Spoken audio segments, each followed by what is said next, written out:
All right, folks. Let's see here. I want to play this cut. Okay. Let me set the stage here.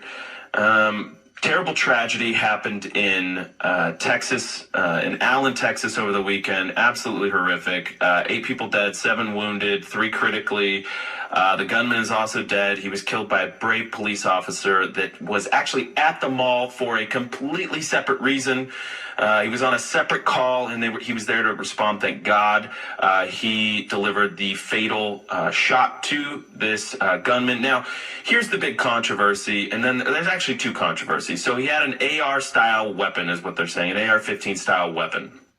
It is their gun of choice. Now, folks, the gaslighting of America is real. It continues, whether they're talking about a open border that is actually closed, or they're talking about gun deaths. Now, you're going to see protests. You're going to see the moms against, this issue or that issue. Now, I believe their feelings, their emotions are real. I'm not trying to discount the horror that some families have lived through, but if you stacked up all of the gun deaths in America from the inner city that have been perpetrated by black-on-black crime, gang-related crime with handguns or shotguns that are used at close range versus AR-style military rifle, military grade, whatever euphemism they like to use and throw in there. And by the way, they don't understand the definitions of guns. And they always get this wrong. They just think assault rifle. Nobody should have an assault rifle, and they can't define it.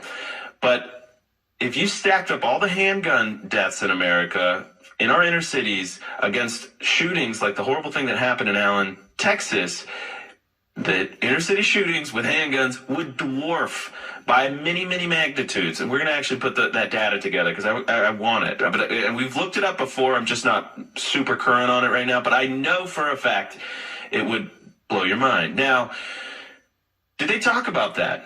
Did they talk about these handgun deaths? I don't think they do. And actually, I'm told that we have Mark now on the line. Let's go ahead and bring Mark Smith in. He is the author of the new fantastic book, Disarmed. And it's actually sort of related to Ukraine, but it's completely relevant to what we're talking about. What the Ukraine war teaches Americans about the right to bear arms with Mark Smith. Mark, welcome to the Charlie Kirk Show. Thank you for joining. Hey, thanks for having me on today. Well, we had a little tech snafu, it sounds like, there, and I was getting on a roll there. So I apologize for getting in a little late here. But Mark, I'm so glad that you were available today because, this gun issue with every one of these shootings that we see happen, especially in these public places, the left goes crazy. Now, we're all sad about the tragedy in Allen, Texas, but, there is this issue about an armed citizenry that our founders understood very, very well, especially given the context of their historical moment. Make the case to us why the founders were so wise in the way that they set up the Constitution and the Second Amendment, the Bill of Rights, and make the case to the the people watching and listening, why we need to protect this sacred right.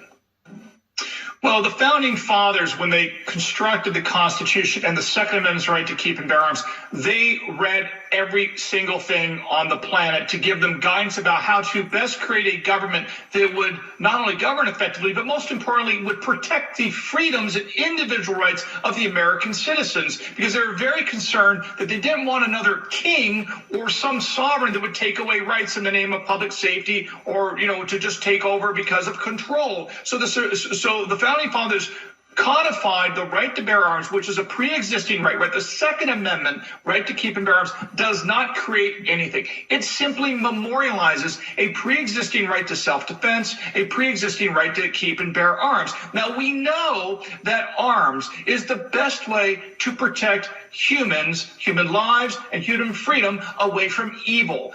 Evil has been with us since Cain killed Abel. It's not the guns, it's the humans. Remember, the founding fathers, when they talked about the adoption of the Constitution, specifically said that if men were angels, there would be no need for government. The point of government is to protect our fundamental human rights, including against those who are criminals and evildoers. Now, there's a very important philosopher that the Founding Fathers looked to extensively that doesn't get nearly enough credit, and I've written extensively about this Italian Enlightenment philosopher by the name of Cesare Beccaria. He literally wrote in his book that the Founding Fathers read, and Thomas Jefferson and John Adams wrote down, that any kind of gun control or arms control does absolutely nothing to stop criminals and bad people from doing bad things to good people. It only makes it easier to target good people in the law-abiding. That was Cesare Beccaria, a philosopher who literally wrote what I just said before the adoption of the Second Amendment. It's not an NRA slogan from the 21st century. It's actually a philosopher from the 18th. And the Founding Fathers understood this when they wrote the Second Amendment. And of course, we know from our lived experience today that the best way to thwart, evildoers is with guns, which is why we protect our royal elites at the coronation with guns. We protect our political elites like Joe Biden with guns. We protect Times Square with police officers carrying AR-15 style firearms. We protect our financial elites with guns, and so on and so on. The only people the left doesn't want protected with guns are the ordinary American citizen, because they don't want us to be citizens. They really want us to be serfs or subjects at the end of the day. Yeah, that's really well said, Mark. And I didn't do your intro justice here. You're also a constitutional attorney. You're a member of the U.S. Supreme Court Bar and a New York Times bestselling author, among all those things. And, your bona fides really shine through when you're talking about this issue. I'm going to play a clip here from one of the largest, biggest blowhards on planet Earth, Roland Martin, who couldn't keep a job at CNN, and we could discuss that at another time. But he's just awful. I mean, I hate to, I'm not trying to be mean here. He's just awful. But listen, he's echoing here a sentiment, especially after each one of these shootings, especially the school shootings. These mall shootings are horrible. I totally. But this is a potential weakness. This is a potential for conservatives heading into future elections, this gun issue. Let's just have you respond to it here. Play cut 2. The only way to change any of this is to completely wipe out the Republican Party. Somebody has to say it. Greg Abbott, the governor, is sick and demented. He has literally done nothing because they are so in love with guns and so in love with the Second Amendment crowd, they do not care to see bodies piled up on the sidewalk. All right, so Mark, I'm going to play devil's advocate here, and I'm going to pose a question that you'll often hear. Mark, why can't we just have some reasonable, very popular gun control measures passed? Why aren't you willing to look at any of it? Maybe can we just get rid of the AR-15s, these assault-style, military-grade rifle? Can't we just get rid of those? Because that's what they were using at this Allen Mall. This maniac, this 33-year-old Hispanic white supremacist that the media would say. Can't we just have some sensible gun control measures? Maybe deal with the magazine capacity? What's your answer to that, Mark? Well, when people commit violent crimes or they misbehave, they should be put in prison, right? But the one thing we do not do about constitutional rights is we do not punish the millions of Americans that lawfully own firearms because of the misconduct or the misuse of a handful of psychopaths. At the end of the day, if Americans do not like the right to keep and bear arms, they have an option. They can try to amend the Constitution using Article 5. Remember, the Constitution has been amended 27 times in American history. So you can amend the Constitution. The reason why it's not doable is because Americans overwhelmingly support the right to keep and bear arms, especially now more than ever before, because all of these tragedies basically teach us one thing, that when seconds count, the police are minutes away. The police are not able to protect us, whether it be in the 2020 riots of the summer, whether it be in the post-Katrina, after a catastrophe like post-Katrina where the civil authorities can't show up. The reality is, no matter how earnest police officers are, the government is not going to be able to protect you, which means you are your own first responder. And again, there's nothing that's gone on in American life that suggests that the wisdom of the Founding Fathers is not accurate, which is the most important thing, is to have armed citizens to thwart all forms of tyranny, which I talk about in my book about Ukraine, which it's interesting that the anti-gun left in America wants to take guns away from us and give them to Ukrainian citizens. But what's the point of the guns in Ukraine? Is to thwart a form of tyranny. That's right. No different than what we have here in America. You're making a great point, and actually two great points. One is, we love the hunters, we love the conservationists. That's, my family background is very much that. But that's not why the founders created the Second Amendment. The founders created the Second Amendment to fight tyranny, a tyrannical government. And you said something earlier. You said, and I'm going to keep you over till the next segment, Mark, so we can continue this conversation. But you said they use public health crisis. Now that was COVID to take away our rights. And now it's going to be this mental health crisis, which is causing various people to just shoot up schools and malls. They're going to use that to take away law-abiding citizens' rights. And the point in that is that Americans don't want this. This is what the left doesn't understand. We don't actually want this because guess what? We keep electing people that block the revocation of our arms. It's just simple. It's democracy.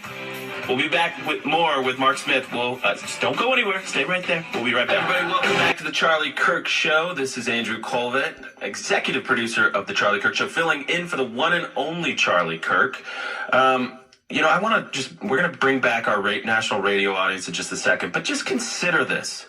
All right, you've got about, let's just say 5 million illegal immigrants coming into the country during the Biden administration. That's what we're essentially on track for. 5 million. We don't know who these people are. There's about 180 nationalities, apparently. Tons of terrorists. There's over 100 that have been encountered. And they want to take our guns away. They want to limit a law-abiding citizen's ability to defend themselves. Does that make any sense? I'm asking you a question, an honest question. Does that make any sense at all to you? Millions of people coming in illegally. We don't know who they are, and as Donald Trump famously said, we're pretty sure they're not sending their best. And they want to take your ability to defend yourself away from you. Let's see here. I want to just remind you of something here. So we know that the Cleveland, Texas shooting was a 4-time deportee. And I actually asked the team to pull tape of this before the show. I said, I want sound on the Cleveland guy, the 4-time deportee, because it ties in the two elements of this story. And we didn't have any sound of it. There's sound on the white supremacist Hispanic, Allen, Texas, as they're calling him. Lots of sound on that. Lots of headlines on that. Is there any sound on the 4-time deportee? Of course not, because it doesn't fit their narrative. But now I want to just say again, folks, we don't know who these people are. It is an invasion on our southern border, and they want you powerless to defend yourself. They want you to have less security than they do, the decision makers in Washington, with the billionaires behind their big fences. It's not going to happen. We'll be right back. More with Mark Smith. Welcome back, radio. Just 1 second.